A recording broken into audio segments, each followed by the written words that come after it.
So good morning, everyone, and thank you for joining us today. It is really my pleasure to welcome you to our great and old city of Philadelphia. I want to start off by thanking the Biden-Harris administration and Secretary Buttigieg for their vision and leadership to address critical equity, safety, and climate needs through the Bipartisan Infrastructure Deal, a once-in-a-generation investment. An infrastructure investment on this scale has been talked about for so long, but it isn't until now that the promise has been actually delivered. And that promise will reap benefits for years and decades to come, including thousands of new jobs in this region. Here in Philadelphia, we have embraced the President's challenge to use this federal investment as a once-in-a-generation opportunity to grow Black and brown business.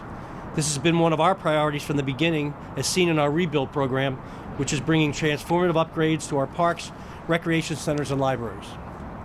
Also want to thank the City of Philadelphia's Vision Zero Task Force, the Office of Complete Streets, and the Streets Department for their commitment to improve Philadelphia streets, reduce traffic fatalities, and save lives. The city has been proud to work in close partnership with our federal delegation to make sure the Infrastructure Investment and Jobs Act meet the critical infrastructure needs for our city. Behind us, as you can see, the Martin Luther King Jr. Drive Bridge, which provides a key connection between the MLK Drive and Eakins Oval, just across from the iconic Museum of Art. The Oval is the setting for dozens of special events and large concerts each year. The bridge is a critical gateway from Center City into West Fairmount Park, with sweeping views of the Art Museum, Boathouse Row. It's also a frequent route for marathons, fundraisers, walks, and other events. Last year, an inspection of the underside of the bridge found one of the connections of the steel framing to be about 75% deteriorated. As a result, we were forced to keep the bridge closed to vehicular traffic until the rehab construction is completed. Unfortunately, COVID-19 has disrupted the supply chain and driven construction costs up. If this rehabilitation project is delayed further and the bridge continues to deteriorate, the bridge may need to be closed to even non-vehicular users who rely on it to get to work, school, and for recreational purposes. Delaying this project because of lack of funding would be an enormous burden on the communities along both sides of the river and cause unnecessary economic impacts. The Bipartisan Infrastructure Law will help ensure this project stays on track. The city has also identified over 30 capital projects to reconstruct or rehabilitate bridges that are in poor condition. The city has identified 20 Vision Zero projects, 19 bus priority projects, and numerous pedestrian and bicycle projects, and is ready to work with our state and federal partners to fund these critical improvements. The Reconnecting Communities program in particular offers the city and its residents the tools to fix the historic harm done to neighborhoods like Chinatown and Nicetown from highway construction. In a city as old and grand as Philadelphia, projects for our aging infrastructure include structures built as far back as the early 1800s, representing some of the city's oldest existing constructions. Now, thanks to the Bipartisan Infrastructure Deal, our country will finally be able to transform rail, roads, bridges, and public transit. We're excited and ready to build back better Philadelphia and all across our country. With that, I'd like to introduce Secretary Yasmin Gramian from the Pennsylvania Department of Transportation.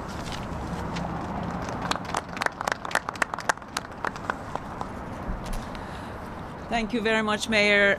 Good morning, everyone. It's truly an honor for me to be here today with Governor Tom Wolf, with Congressman Dwight Evans, with my Senator Casey, and the leaders and the mayor and the leadership of the city of Philadelphia to welcome USDOT Secretary Buttigieg for his announcement of the new Bridge Formula program. And we're very excited to hear about the details of it. Last year, back in May of 2020, members of my team, along with myself, had the honor of joining Secretary Buttigieg with Senator Casey, where we toured many bridges in the city of Pittsburgh. That day, we discussed the vast needs that Pennsylvania bridges have. I'm so glad to be here with everyone today to talk about brand new funds in the bipartisan infrastructure, specifically to address the bridge needs. Pennsylvania is home to a large network of state and locally maintained bridges. We have made considerable progress in improving bridge conditions in Pennsylvania overall and over 10 plus years. But we have an old state with old infrastructure, and around 200 of the state-owned bridges move into the poor condition category every year due to the condition of them and the deterioration conditions.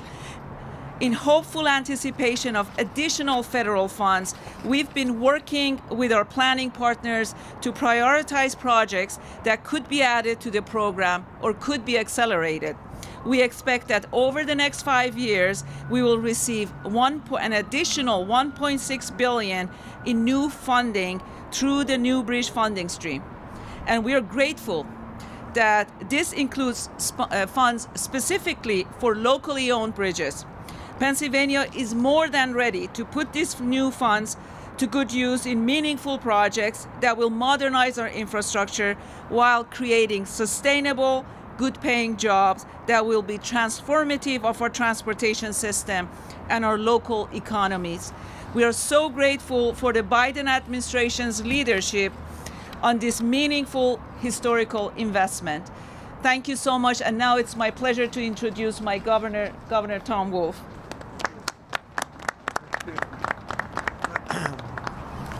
So, Secretary Buttigieg, it was okay that she announced $1.6 billion, right? Didn't steal any of your thunder. We checked beforehand and said that number is already out there. But like you, it's great to be here. Mayor Kenney, thank you for hosting us. As the Secretary said, it is always sunny in Philadelphia. Here we are. The weather's always, it's usually warmer. Mike, good to see you again. Senator Casey and Congressman Dwight Evans, I'm proud to stand with all of you on this really important day.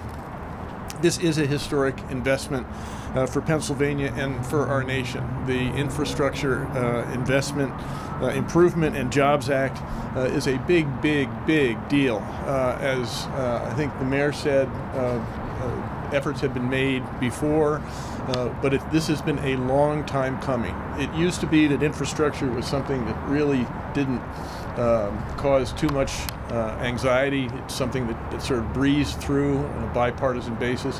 But this really took the Biden administration and some strong leadership in the Congress to make this done, get this done. Because the truth is, we do need strong bridges. It's not just this one. As the Secretary said, we have a lot of work to do in Pennsylvania. We're an old state. We have a lot of roads. We have a lot of bridges, and we really need to keep building and fixing. Bridge building is a metaphor that we keep returning to over and over again, and there's a good reason for that. Bridges are the lifeline. We keep talking about infrastructure, but it's really bridges. It's stuff like this that really matters. Bridges provide safe passage, create opportunities. They expand our horizons. Our society depends on infrastructure, on these bridges, on these connections. Modern, reliable infrastructure is essential for Pennsylvania, for our businesses, for our people, for everybody. And it's necessary. I'm in the business, we're in the business of enticing people to come to Pennsylvania and stay here, and businesses, job opportunities. They're not going to come to a place where they can't get around, where they don't have bridges that they can use. So infrastructure is really important, and especially in Pennsylvania, an old state with lots of roads and bridges, lots of mountains, lots of rivers. Unfortunately, many of the bridges in Pennsylvania are like this one. They need to be fixed, and so this is really important. Here's a figure: 3,353 bridges have been determined to be in poor condition in Pennsylvania. 3,353. So our Commonwealth desperately needs assistance to repair and rebuild these crucial connectors, and the federal government has stepped up to do just that. So I am deeply thankful to President Biden, to Secretary Buttigieg, and for all the federal lawmakers, including our own Senator Casey and Congressman Evans, for stepping up to make sure that we have this appropriation for Pennsylvania. Again, we're going to get over $1.6 billion over the next 5 years from the Federal Highway Administration to help us repair. That's just for the bridges. The number is even higher than that when you get into roads and other infrastructure projects. So this is a historic investment for Pennsylvania. It's going to give us the resources we need to get back to work and keep working. It's a major investment in our Commonwealth, and it's going to help us repair and rebuild. So this is an investment. This is an investment in our future. It's really important, and I really applaud the federal government for making this happen. So now I'm going to turn things over to Congressman Dwight Evans. Thank you, Governor. the governor has done a very excellent description on the relations of the Keystone State. And it's not an accident in terms of our position that we are in the United States and the value of it. So, Mr. Secretary, you're coming to the state with a great governor and great secretary and a great United States senator that we work together. As you heard the mayor describe the need that we have in this particular district, but it's an area that we work together. And we want to thank the Biden-Harris administration for showing the kind of leadership that not just the state need, but the country need. I said to you, Mr. Secretary, you're in a rather unique position in this particular state with all these various people here working together. And especially when I heard the mention reconnecting communities.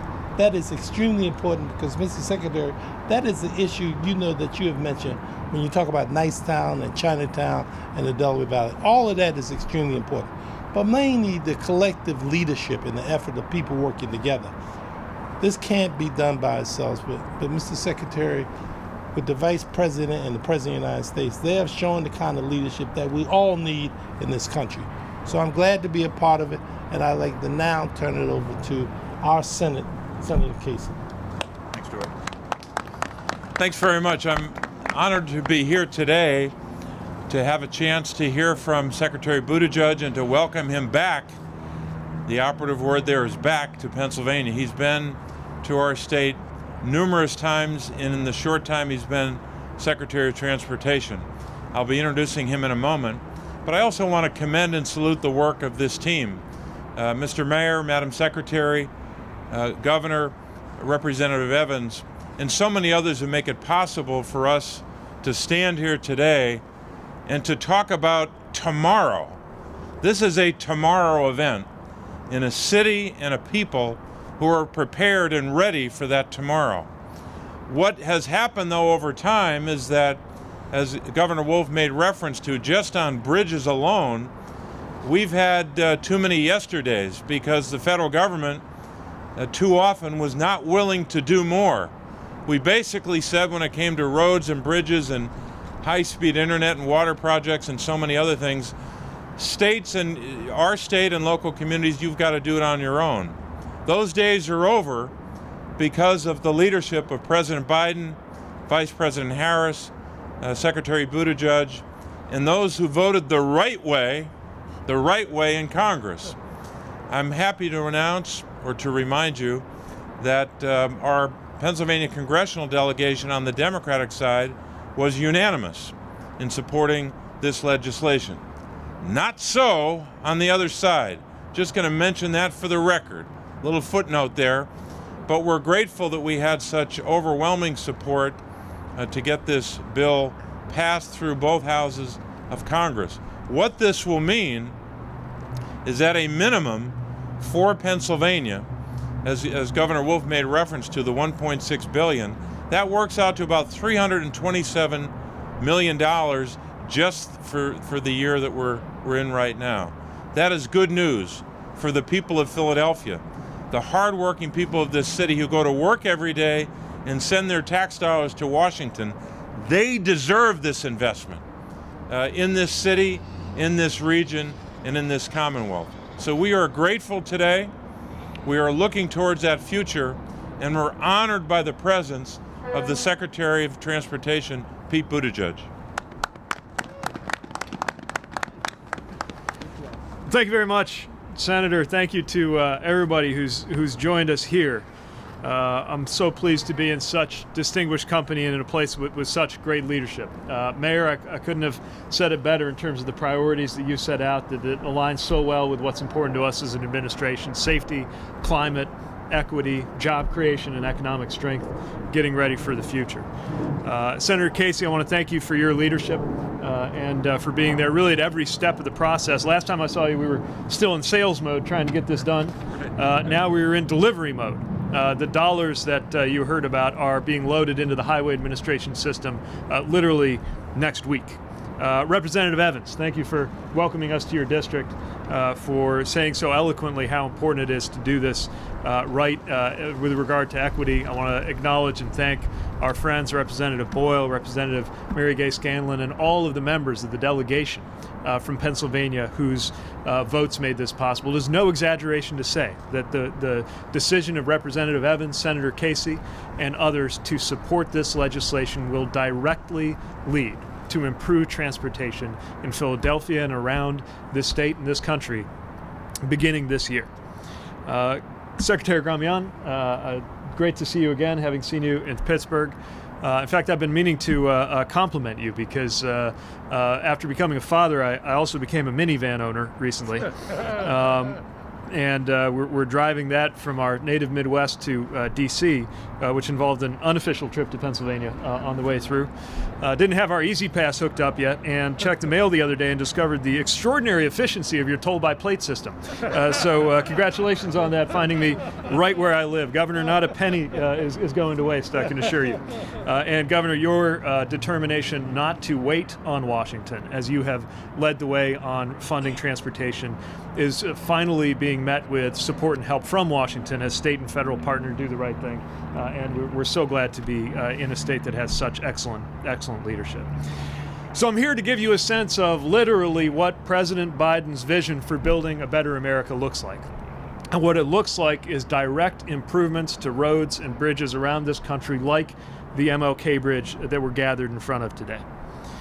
Over the Schuylkill River right here, we see this bridge whose condition in its steel framing and the deck required it to be closed for safety, impacting the daily lives of 25,000 drivers a day and creating congestion for many others.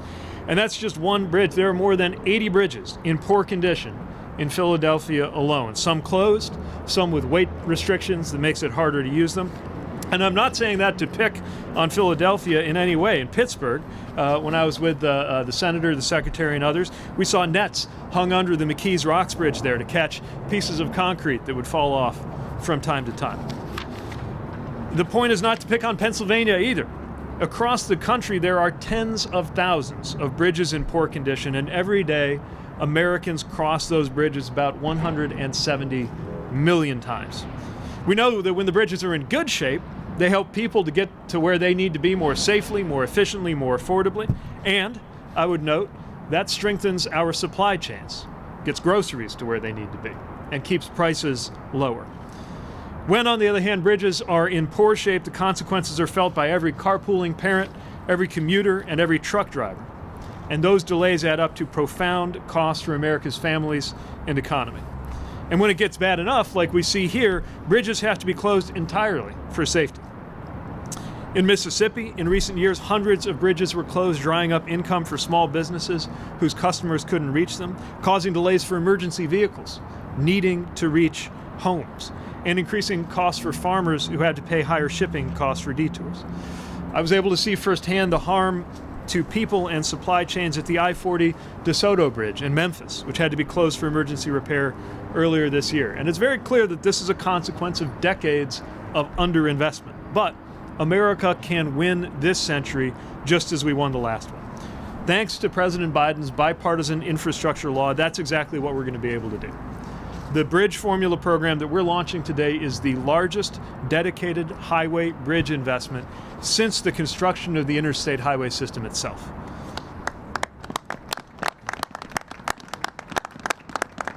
This deal provides $27.5 billion to states and tribes to replace, fix, protect, and construct bridges.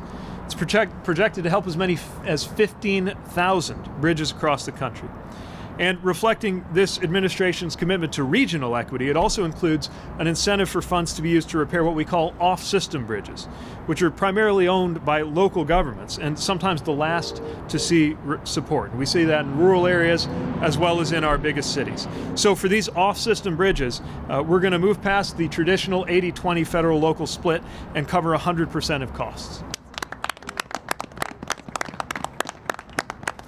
Now, with the size and the scale of the bridge program that we're launching today, we're going to be able to fix off-system and on-system bridges in rural, urban, suburban, and tribal areas alike, and that's going to make life better for people across the country by the millions. We're going to improve the condition of our bridges.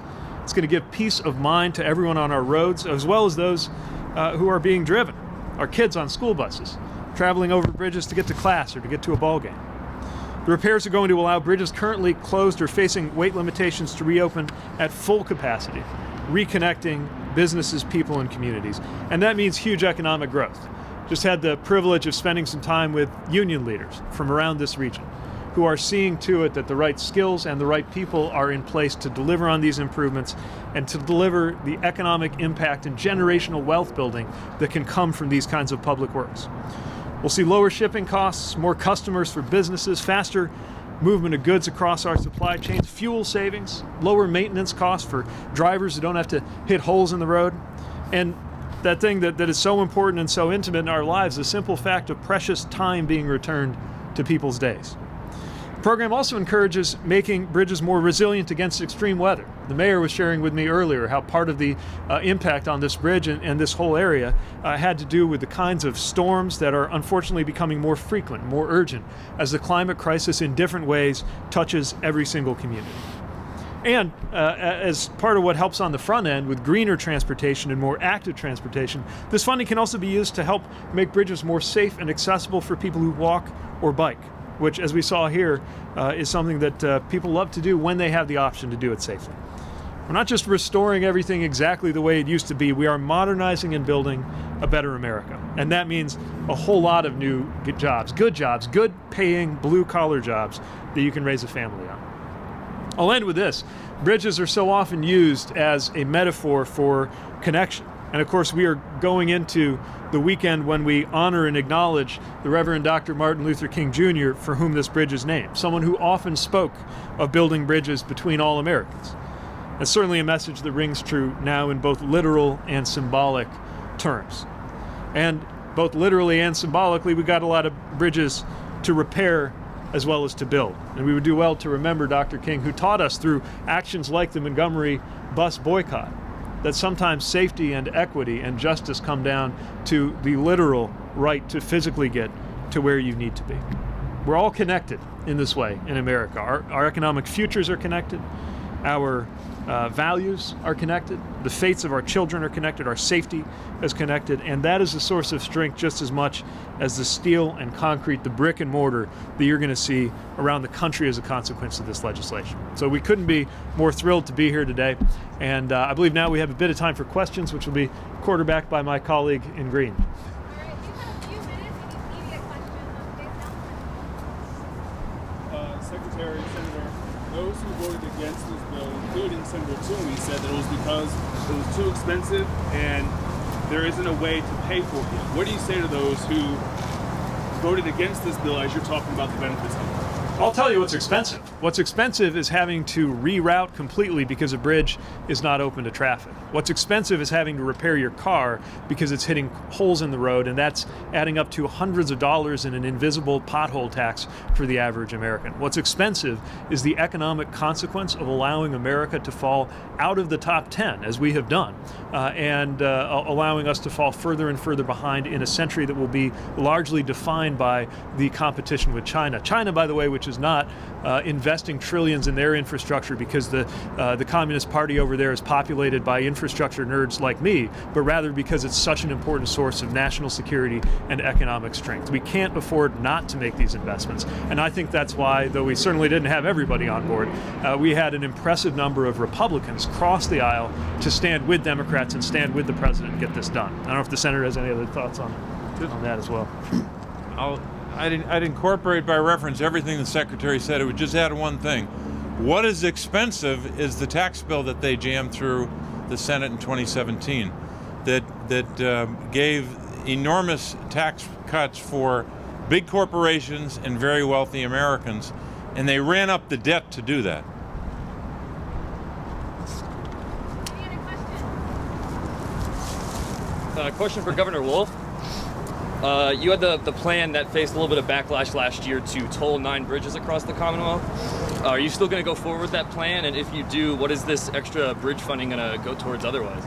Yeah, let me start by saying that we had and I'll let the Secretary speak to this too.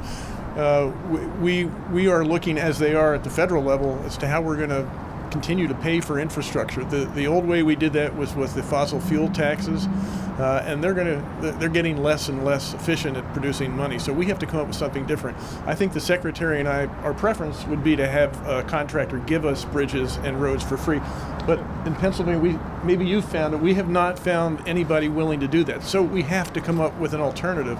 And the tolling of bridges is something that is an alternative. And I think all of us are open to any alternative to that. But we do need to pay for these things. We do need to make these investments. Secretary. Thank you, Governor. You're absolutely right. I want to make a point about our funding gap. In Pennsylvania, we have a funding gap of $8.1 billion on an annual basis for our highway and bridge program. We are extremely grateful for the additional funds that we are receiving from the federal government. Last time that we saw an increase was back in 1993, and we are so grateful to the Biden administration and Biden and Harris administration for this new source of funding. But it's $8.1 billion that is the funding needs. And this funding that's coming to the state for the bridge program as well as the highway program is going to be $4 billion over a period of 5 years. We're very grateful for that, but it's, we still have a huge need, and we need to figure out all approaches to addressing the transportation needs that we have in Pennsylvania. Obviously, tolling is one. The tolling that's being used to pay for those bridges is actually going to help with the other programs in the state. So those bridges, rather than taking the money out of the other programs within the state, are going to be paid by the toll revenue. Therefore, we can do more projects in the state of Pennsylvania. Any other questions from the media? I have a question to ask. Can you please then describe in practical terms exactly how this will look in Philadelphia and Pennsylvania? Maybe well, this year, next week, if we get the funding, and over the next couple of years, how will that specifically look to citizens? So what you're going to begin to notice is both upgrades and new improvements to the infrastructure of this country. That's true as we're celebrating today with bridges. It's also going to be true at roads, ports, airports, pretty much everything that touches transportation in America. Now, some of the programs that we're creating are whole new programs. Others, existing formulas, allow us to flow those dollars right away. And that's one of the reasons why we've been able to move so quickly on the bridge piece. Now, this is also going to be a mix of things that you're going to see going into the ground right away. I mean, again, dollars can be obligated as early as next week based on this funding. Other things that are really about not so much getting through next month or next quarter, not just shovel-ready projects, but shovel-worthy projects that are going to define how the 2020s are remembered for the rest of our lives, because we're really building infrastructure for American competitiveness in the 21st century. Now, we don't sit around in Washington and decide where all the dollars ought to go, what is best for the community. We look to the leadership of the governor's administration, the mayor, and others on the ground to make those decisions. The answers don't all have to come from Washington, but more of the money should. And that's exactly what we're doing with this commitment in the bridge program, with over $1 billion headed to Pennsylvania alone. Thanks so much for joining, and appreciate the chance to be with you.